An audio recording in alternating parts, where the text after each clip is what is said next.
గాడి తప్పిన ఆహారపు అలవాట్లు కావచ్చు, లేదా అస్తవ్యస్తమైన జీవనశైలి వల్ల కావచ్చు.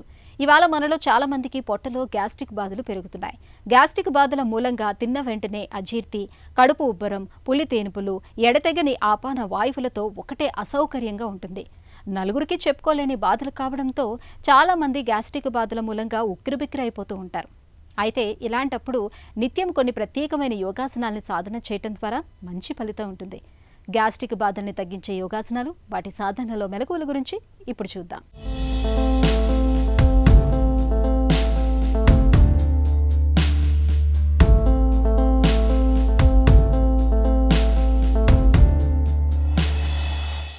ఈరోజు మనం తెలుసుకోబోతున్నటువంటి అంశం గ్యాస్ట్రిక్ సమస్యలకి యోగిక్ మేనేజ్మెంట్ ద్వారా ఏ విధంగా మనం కంట్రోల్ చేసుకోవాలా, ఏ విధంగా నయం చేసుకోవాలా.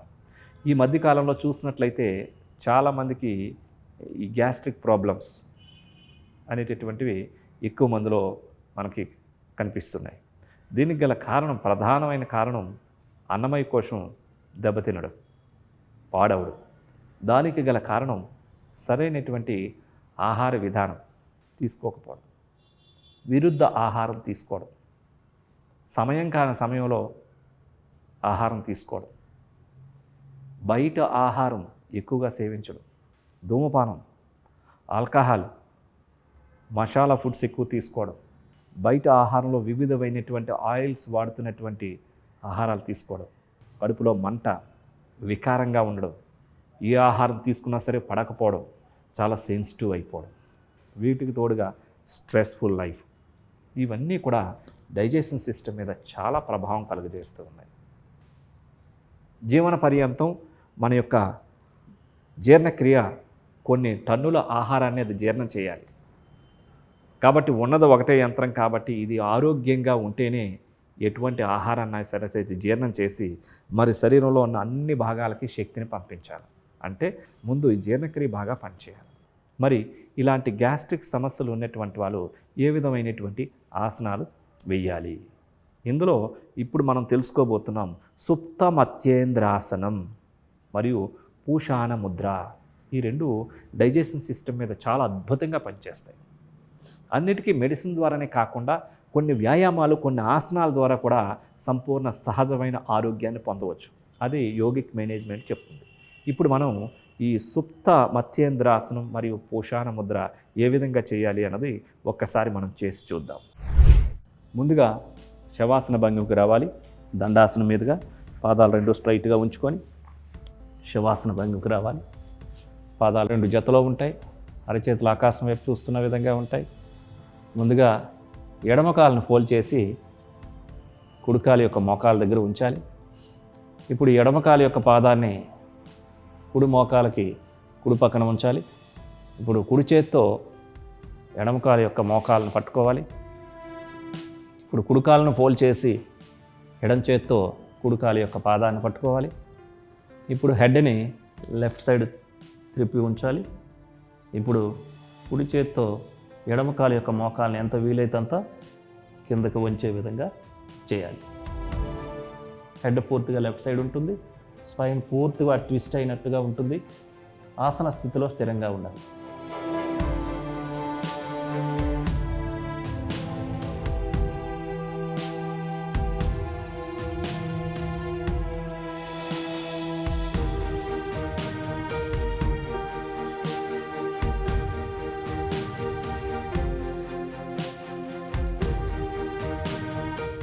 ఇప్పుడు కుడికాల్ని ఎడమ చేతితో రిలీజ్ చేసి కుడికాల్ని స్ట్రైట్గా తెచ్చుకోవాలి.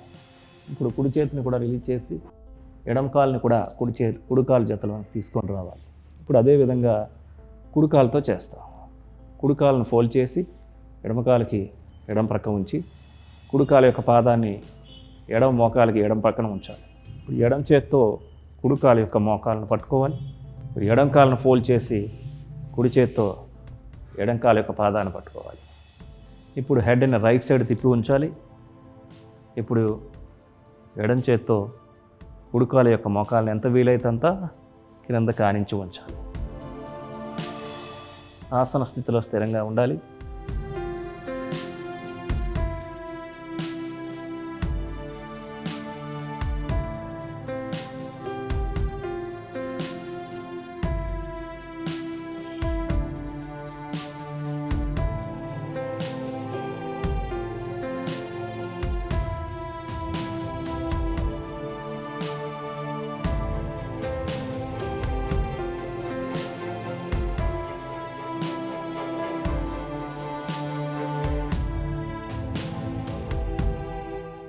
ఇప్పుడు కుడి చేత్తో ఎడమ కాలు యొక్క పాదాన్ని రిలీజ్ చేసి ఎడమ కాలుని స్ట్రైట్గా తెచ్చుకోవాలి.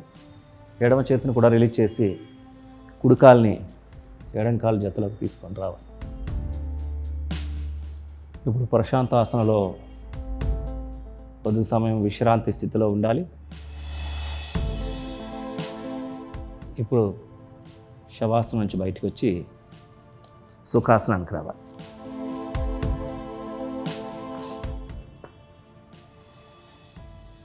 ఇప్పుడు మనం చేయబోతున్నాం పూషాణ ముద్ర. ఈ ముద్రను వజ్రాసనంలో కానీ, ఈ ముద్రను వజ్రాసనంలో కానీ, పద్మాసనంలో కానీ, సుఖాసనంలో కానీ, వీలు లేకుంటే కుర్చీలో కానీ కూర్చొని కూడా చేయవచ్చు. రెండు అరచేతులు ఆకాశం చూస్తున్న విధంగా ఉంచాలి. మోకాళ్ళ పైన ఉంటాయి, విశ్రాంతిగా ఉంటాయి. ఇప్పుడు ఎడమ చేతి యొక్క బొటన వ్రేలు చివరి భాగానికి ఉంగరపు వేలు మధ్య వ్రేలుని చివర్లు తాకించి ఉంచాలి.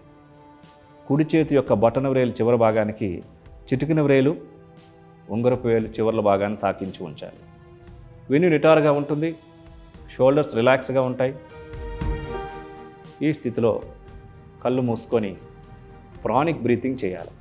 అంటే పూరక, కుంభక, రేచక, శూన్యక. ఈ రకంగా నియమాలు నిష్పత్తులను పాటిస్తూ నిదానంగా శ్వాసను తీసుకుంటూ నిదానంగా శ్వాసను విడవాలి.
శ్వాసను విడిచిపెట్టిన తర్వాత నిదానంగా కళ్ళు తెరవాలి, ముద్రను రిలీజ్ చేయాలి. చూశారు కదండి ఈ సుప్త మత్యేంద్రాసనం. ఈ ఆసనం మీద మీరు చూసినట్లయితే జీర్ణాశయం మీద పూర్తిగా ప్రభావాన్ని కలగజేస్తూ ఉంటుంది. ఈ ఆసనం యొక్క ప్రభావం పొట్ట భాగం పైన జీర్ణాశయం మీద పడి ఈ జీర్ణశక్తిని బాగా పెంచి జీర్ణాశయాన్ని పనిచేయించడంలో ఈ ఆసనం చాలా అద్భుతంగా పనిచేస్తుంది. కాబట్టి ఈ ఆసనాన్ని ప్రొద్దున్న ఒక లెఫ్ట్ లెగ్తో లెఫ్ట్ సైడ్ ఒక 5 టైమ్స్, రైట్ లెగ్తో రైట్ సైడ్ ఒక 5 టైమ్స్ చేసినట్లయితే మన జీర్ణాశయం యొక్క శక్తి పొంది మరలా అక్కడ ఉండేటటువంటి అనారోగ్య సమస్యల్ని ఇది పారద్రోలుకునే విధంగా శక్తివంతంగా ఆరోగ్యవంతంగా తయారవుతుంది. అదేవిధంగా ఈ పూషాణ ముద్ర అనేటటువంటిది మన డైజెషన్ సిస్టమ్ పైన చాలా ప్రభావాన్ని కలుగజేస్తూ ఉంటుంది. మరి ఇట్లాంటివన్నీ యోగాసనాల ద్వారా, యోగిక్ మేనేజ్మెంట్ ద్వారా సంపూర్ణ ఆరోగ్యాన్ని అందరూ పొంది అందరూ ఆరోగ్యంగా ఉండాలని కోరుకుంటున్నాం.